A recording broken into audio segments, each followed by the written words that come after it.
전쟁에서 부상당한 군인들이 곧 병원으로 후송될 거라는 말을 들으면 25%만 진통제를 요구했는데, 그 말을 못 들은 사람들, 곧 병원으로 간다는 이야기를 못 들은 사람들은 80%가 진통제를 요구했대요. 비슷한 정도의 부상이었어요. 곧 병원을 갈 수 있다라는 그 사실이 불안을 없애버려서 평안하게 하고, 또 실제로 몸도 안 아프게 느껴지게 했다는 거예요. 불안은 부정적인 건 증폭시키고 긍정적인 건 축소시켜요. 불안할 때 걱정되면 더 걱정돼요. 불안할 때 미우면 더 미워요. 그런데 불안할 때 기쁘면 덜 기뻐요. 감사할 게 없어서 감사를 못하는 게 아니에요. 감사는 있는데 내 안에 불안함이 많은 거예요. 좋은 일이 없는 게 아니에요. 좋은 일은 있어요.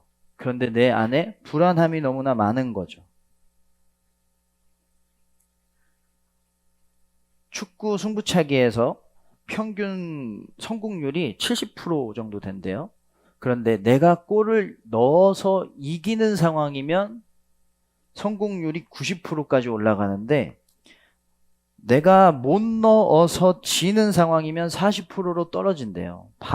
거의 2배 이상이 차이 나죠?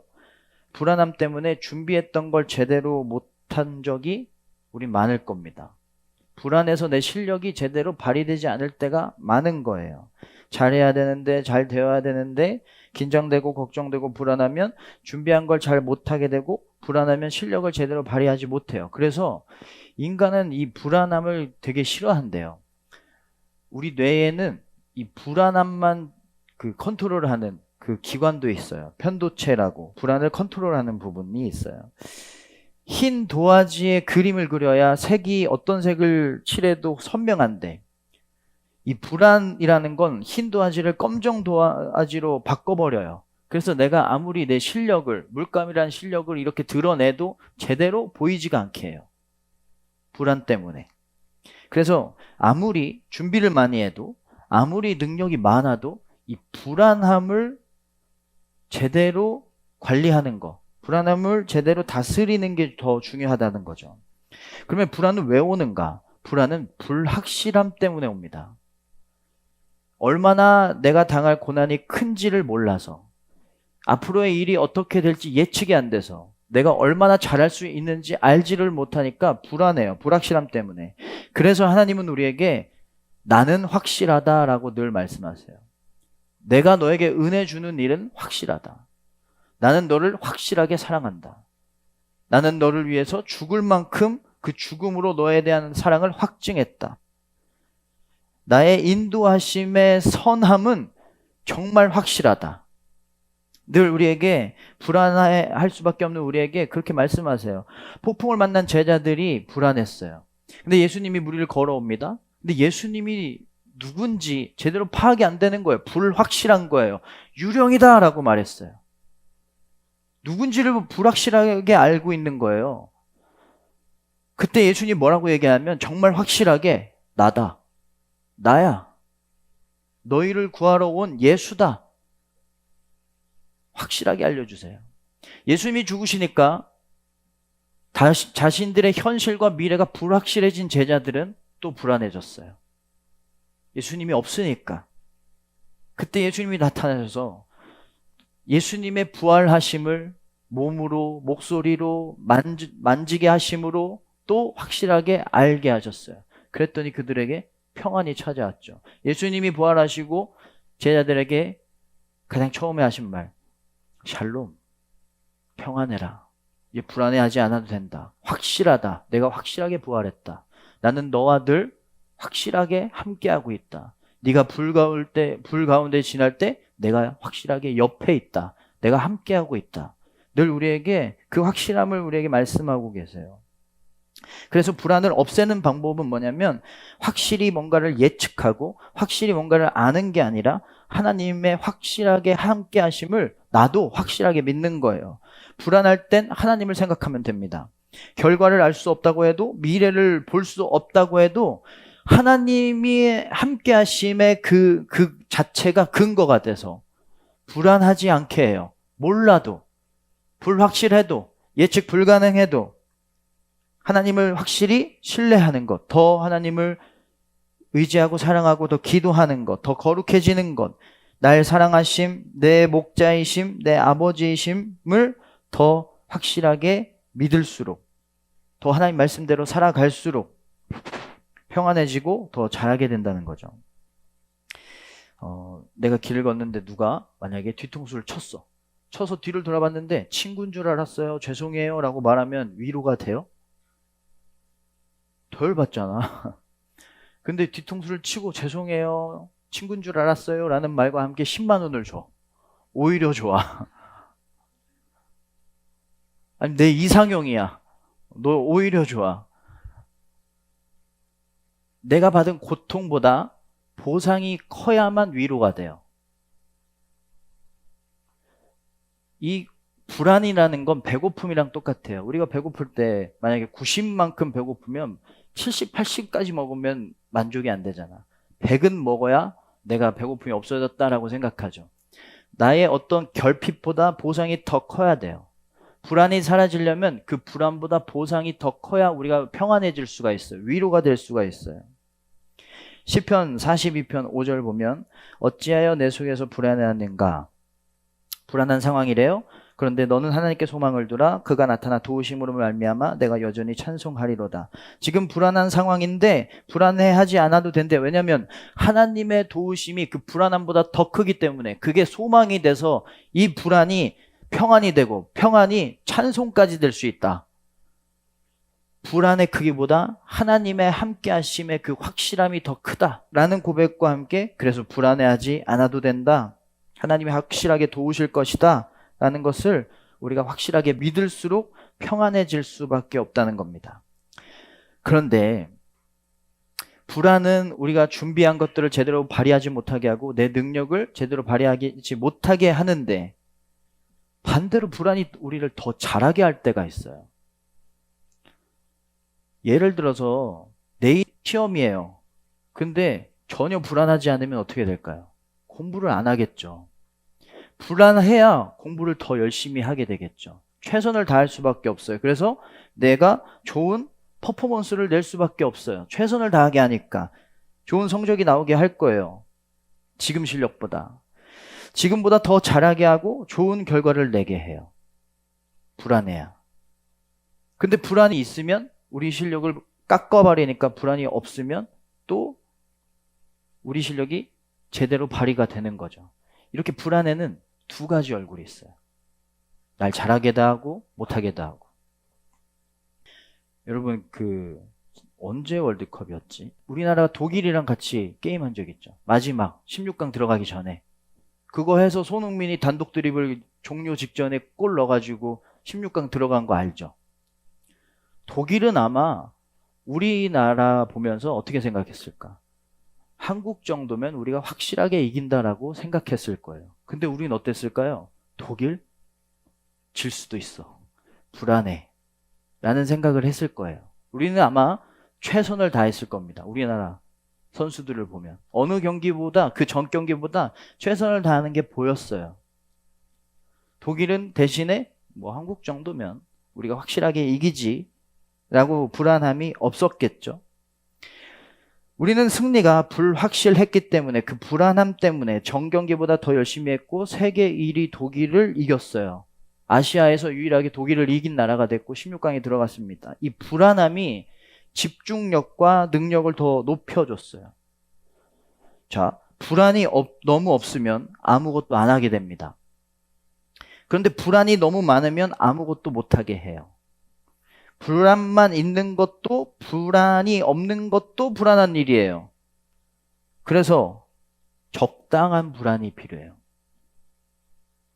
내 긴장을 어느 정도 가져가고, 긴장을 안 하게 하고, 편안하게 하고, 그 다음 최선을 다할 수 있을 만한 적당한 불안이 필요하다는 거죠. 그게 있어야 우리가 내가 가지고 있는 능력을 최대한으로 발휘할 수가 있어요.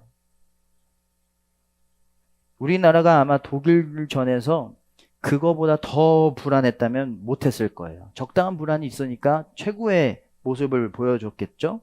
이 확실함과 불확실함의 절묘한 균형으로 함께 있어야 제일 좋은 건데 너무 어렵지 않아요? 우린 보통 한쪽으로 치우쳐요. 불안하거나 그냥 뭐 아무 관심 없어서 전혀 불안하지 않거나. 어떻게 이 어려운 밸런스를 맞출 수가 있을까요? 이 어려운 거 우리는 못합니다. 하나님이 그렇게 해주세요.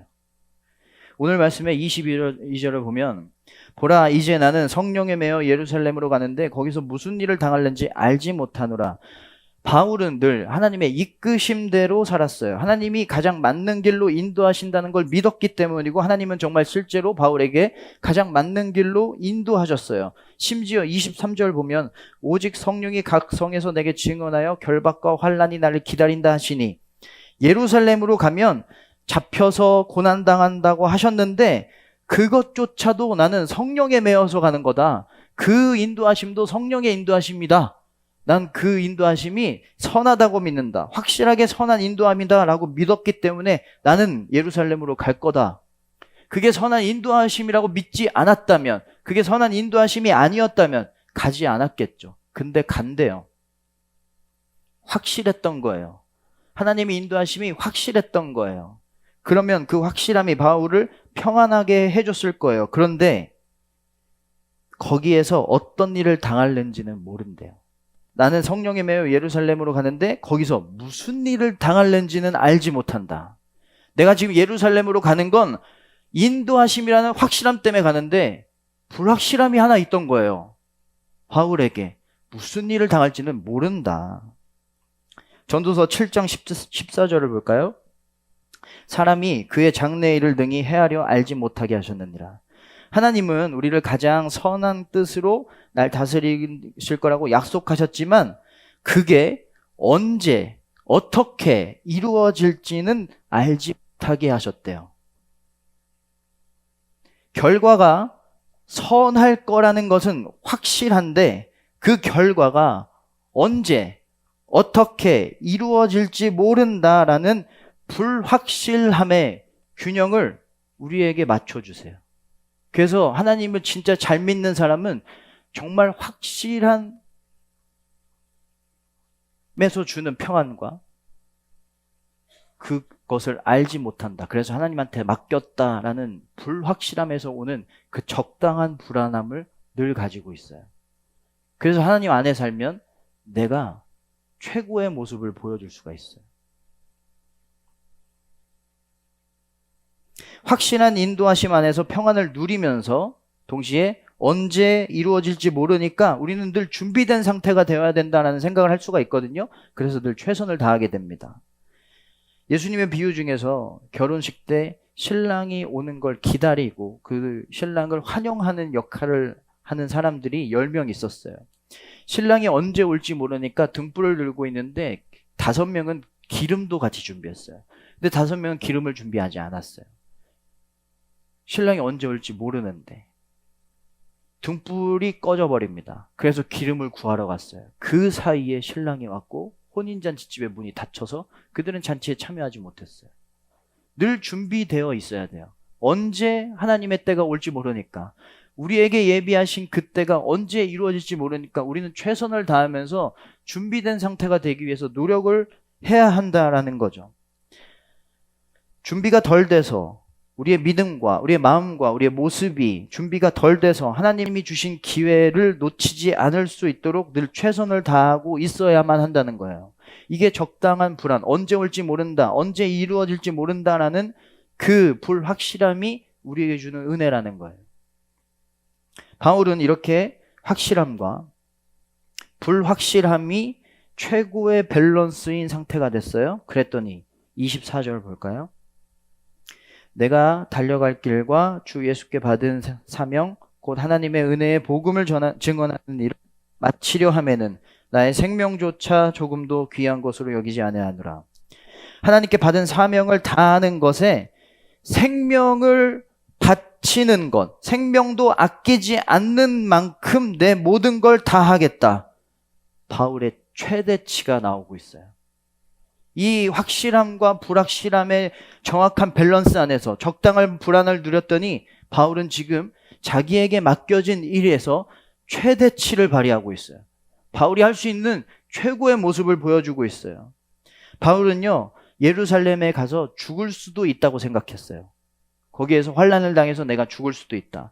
그러면 다른 말로 내가 언제 하나님을 정말 대면하게 될지 모른다.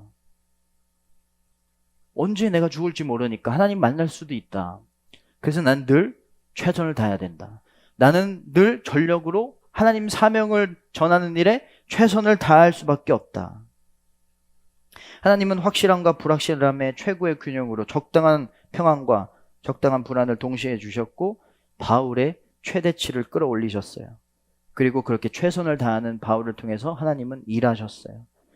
그 이후에 수많은 위기가 있었는데 하나님이 은혜 주셔서 바울은 그 모든 위기들을 넘게 됐고 하나님의 복음을 자신의 어떤 삶과 하나님의 말씀과 기적들을 통해서 또 많은 사람들에게 전하고 전도를 할 수가 있게 됐어요. 적당한 불안 안에서 하나님의 확실한 도와주심과 바울의 최선을 다함으로 바울이 할 수 있는 최대치가 될 수 있다는 거죠. 이게 하나님이 우리를 성장시키는 방법이에요. 지금 내 모습을 봤을 때 아직 어리고 너무 약하고 무너져 있는 이 내 모습이 내 결론이라고 생각하지 마세요. 그건 내 최대치가 아닙니다. 지금 당한 상황과 실패가 내 결과가 아니에요. 그게 내 진짜 모습이 아니에요. 그게 내 모습이라고 생각할 수도 있지만 그건 내 최대치가 아직 아니에요. 더 나아질 수 있어요. 하나님께 쓰임받고 하나님의 능력을 내 능력처럼 행하고 하나님의 완전한 계획대로 살고 하나님의 은혜를 누리면서 평안과 감사와 만족으로 살아가는 삶이 우리의 살아갈 수 있는 최대치예요. 그 삶이 예비되어 있어요. 하나님은 늘 그쪽으로 우리를 인도하고 계세요. 하나님의 은혜의 확실함 안에서 불안을 덜어내면서 평안을 유지하기 위해서 노력해야만 합니다. 하나님을 확실하게 고백하는 거예요. 하나님, 저는 하나님의 인도하심이 가장 선한 거라고 저는 믿어요 라고 고백하는 거예요. 하나님은 나의 아버지이시기 때문에 하나님은 날 정말 사랑하신다고 저는 고백해요. 하나님은 나의 왕이십니다 라고 고백하는 거예요. 하나님은 나의 전능하신 하나님입니다. 하나님의 능력을 전능하심이 정말 확실하다는 것을 내가 확신합니다 라고 하나님께 계속 고백하는 거예요. 불안할수록. 그리고 보내신 자리가 어디든 거기에서 최고가 아니라 최선을 다하고 있으면 돼요. 그 적당한 불안의 균형 안에서 하나님이 이루실 그 계획에 합당한 자로 우리가 자라게 될 수 있을 것입니다. 하나님이 계시면 내 삶이 이렇게 되면 안 된다라고 느껴질 때가 있어요. 하나님이 존재하신다면 내 삶이 이러면 안 되지. 도와주셔야 되는데 안 도와주시는 걸 보면 하나님 없는 거 아니야? 라고 생각을 할 수밖에 없는 상황들이 올 때가 있어요. 그래서 하나님을 전능하신 분, 선하신 분이라고 고백해야 되는데 그 고백이 차마 나오지 않는 상황들이 있습니다. 하나님에 대한 최고의 고백이 이때 나와요.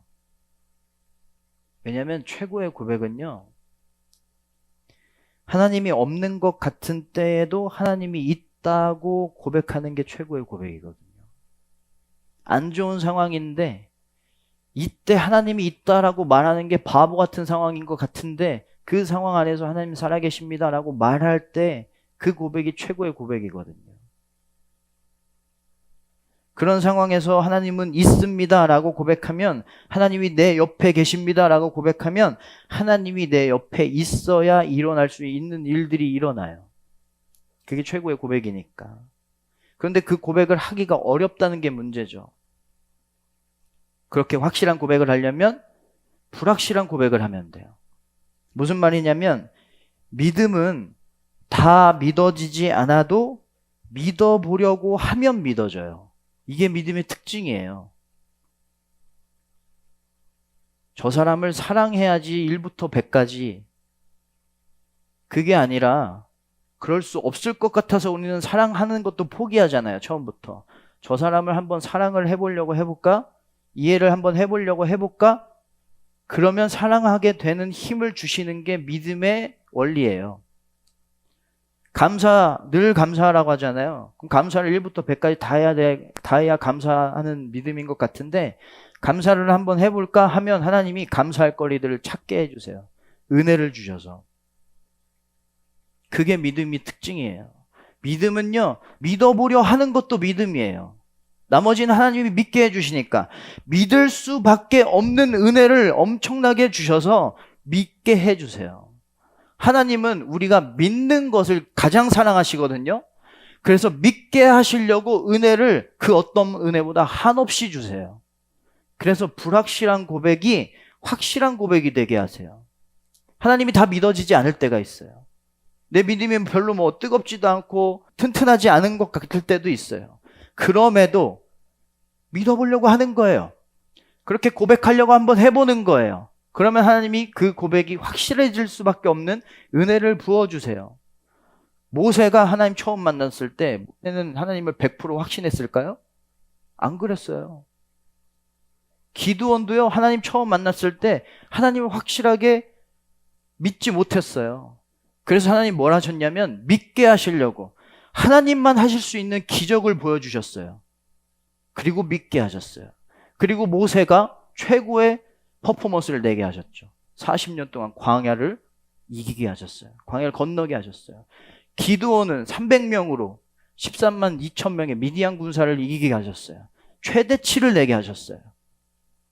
그래서 여러분, 다 확실하게 고백하지 않아도 돼요. 믿어보려고, 고백하려고 하면 하나님이 100%가 아니어도 100%가 되게끔 은혜를 주셔서 확실한 고백을 하게 하신다는 것입니다. 하나님은요, 힘을 주지 않은 채 하나님의 일을 하라고 하지 않으십니다. 방법을 마련하지 않은 채 어려운 일을 감당하라고 하지 않으세요. 믿음을 주지 않을 건데 믿으라고 하지 않으세요.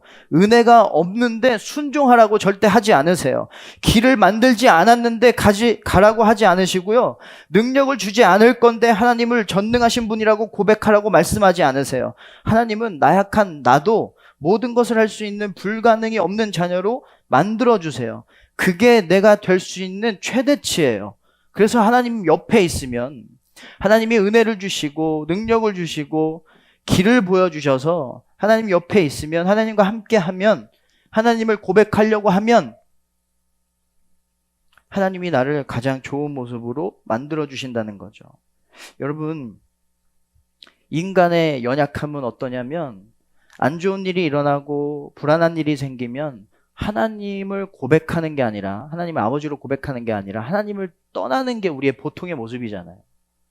그러니까 그 상황 안에서 그 불안한 상황 안에서 하나님을 아버지라고 100% 고백하지 못해도 고백하려고 하는 것도 엄청난 일인 거예요. 우리 본성을 꺾어버린 거니까. 그걸 하나님은 믿음이라고 하세요. 그것도 믿음이야. 나를 바라보려고 하는 그 노력도 믿음이야. 그러면 내가 믿게 해줄 거야. 은혜를 주고 증명해내고 기적을 일으켜서 100% 믿게 할 거고, 그래서 네가 그렇게 믿으면 너의 최대치를 너는 만나게 될 수 있을 거야. 다 믿지 못해도 믿으려고 할 때 더 확신한 믿음으로 자라게 도우시는 하나님이 내가 내 최대치로 살아내지 못할 때 나의 확신한 믿음을 보시고 더 최대치로 자라게 도와주실 것입니다. 아브라함은요, 갈 곳을 알지 못했어요. 불확실했어요. 그런데 떠나라고 했을 때 말씀대로 떠났어요. 하나님의 인도하심이 확실하다고 느꼈거든요. 그 불확실함과 그 확실함의 정확한 절묘한 그 균형 안에서 아브라함은 적당한 불안을 느꼈을 거고, 아브라함은 그렇게 최대치가 됐어요. 복의 근원이 됐어요. 믿음의 아버지가 됐어요. 우리에게 예비하신 각자의 모습들이 있습니다. 지금 내 모습은 진짜 내가 아니에요. 하나님의 자녀로서 하나님의 것을 누리면서 살아가는 게 진짜 내 모습이에요. 큰 어려움 때문에 불안할 때가 있습니다. 어려움이 크다는 건 하나님이 능력을 주셔서 그걸 이길 수 있는 최대치의 내가 되게 하시겠다는 약속입니다. 문제가 많아서 불안할 때가 있어요. 감당할 수 없는 문제가 있다는 건 하나님의 계획을 주셔서 감당할 수 있는 최대치의 내가 되게 하신다는 거예요. 그래서 여러분, 불안할 땐 내가 더 최대치의 나로 변할 수 있는 기회입니다. 불안할 땐 하나님이 보시기에 가장 최고의 고백을 드릴 수 있는 기회예요. 불안할 땐 확실한 은혜를 주시는 하나님을 더 확실하게 믿을 수 있는 시간이에요. 여러분, 불안하다면, 내 삶 가운데 불확실함이 너무나 많아서 불안하다면 더 확실하게 하나님을 의지하세요. 더 확실하게 하나님을 아버지라고, 선한 목자라고 고백하세요. 그러면 하나님이 정말 확실한 은혜로 우리를 인도해 주실 거예요. 더 확실하게 순종하려고 하고, 더 확실하게 기도하고, 더 확실하게 예배하세요. 불안함 때문에 하나님이 잘 믿어지지 않을 땐 믿어보려고 해보세요. 그거라도 해보세요. 그게 가장 최고의 고백입니다. 하나님이 더 확실하게 믿게 하실 것입니다. 하나님 안에서 확실함과 불확실함의 밸런스 속에서 하나님이 만드실 최대치의 모습으로 성장해 나아가는 우리 모두가 되기를 주님의 이름으로 축원합니다.